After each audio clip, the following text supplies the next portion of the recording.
ಬೆಂಗಳೂರು ಆಸ್ತಿ ತೆರಿಗೆ ಬಾಕಿದಾರರಿಗೆ ಬಿಬಿಎಂಪಿಯಿಂದ ಚಾಟಿ. ಬೆಂಗಳೂರಿನಲ್ಲಿ ಆಸ್ತಿ ತೆರಿಗೆ ಬಾಕಿ ಉಳಿಸಿಕೊಂಡಿರುವವರಿಗೆ ಬಿಬಿಎಂಪಿ ದೊಡ್ಡ ಶಾಕ್ ಕೊಟ್ಟಿದೆ. ತೆರಿಗೆ ಬಾಕಿ ಇರುವ ಆಸ್ತಿಗಳನ್ನು ಹರಾಜು ಮಾಡುವ ಮೂಲಕ ಬಲವಂತವಾಗಿ ವಸೂಲಿ ಮಾಡಲು ಬಿಬಿಎಂಪಿ ನಿರ್ಧರಿಸಿದೆ. ಇದು ಬೆಂಗಳೂರಿನ ಆಸ್ತಿ ಮಾಲೀಕರಿಗೆ ದೊಡ್ಡ ಸಮಸ್ಯೆಯಾಗಿದೆ.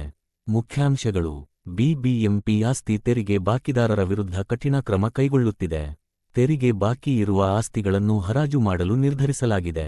ಇದು ಬೆಂಗಳೂರಿನ ಆಸ್ತಿ ಮಾಲೀಕರಿಗೆ ದೊಡ್ಡ ಸಮಸ್ಯೆಯಾಗಿದೆ. ಏಕೆ ಈ ಕ್ರಮ?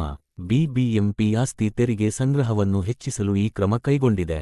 ದೀರ್ಘಕಾಲದಿಂದ ತೆರಿಗೆ ಬಾಕಿ ಇರುವವರನ್ನು ಶಿಕ್ಷಿಸಲು ಈ ಕ್ರಮ ಕೈಗೊಂಡಿದೆ. ಆಸ್ತಿ ಮಾಲೀಕರು ಏನು ಮಾಡಬೇಕು? ತಕ್ಷಣ ತಮ್ಮ ಆಸ್ತಿ ತೆರಿಗೆ ಬಾಕಿ ಪಾವತಿಸಬೇಕು. ಬಿಬಿಎಂಪಿಯನ್ನು ಸಂಪರ್ಕಿಸಿ ಹೆಚ್ಚಿನ ಮಾಹಿತಿ ಪಡೆಯಬೇಕು. ಈ ಕ್ರಮದ ಪರಿಣಾಮ: ಬೆಂಗಳೂರಿನ ಆಸ್ತಿ ಮಾರುಕಟ್ಟೆಯ ಮೇಲೆ ಈ ಕ್ರಮದ ಪರಿಣಾಮ ಬೀರಬಹುದು. ಆಸ್ತಿ ಬೆಲೆಗಳು ಕುಸಿಯುವ ಸಾಧ್ಯತೆ ಇದೆ. ಗಮನಿಸಬೇಕಾದ ಅಂಶಗಳು: ಈ ಕ್ರಮದಿಂದ ಎಲ್ಲ ಆಸ್ತಿ ಮಾಲೀಕರಿಗೆ ತೊಂದರೆಯಾಗುವುದಿಲ್ಲ. ಕೇವಲ ತೆರಿಗೆ ಬಾಕಿ ಇರುವವರಿಗೆ ಮಾತ್ರ ಈ ಕ್ರಮ ಅನ್ವಯವಾಗುತ್ತದೆ. ಬಿಬಿಎಂಪಿಯ ಈ ಕ್ರಮದ ಬಗ್ಗೆ ಹೆಚ್ಚಿನ ಮಾಹಿತಿ ಪಡೆಯುವುದು ಮುಖ್ಯ. ಧನ್ಯವಾದಗಳು.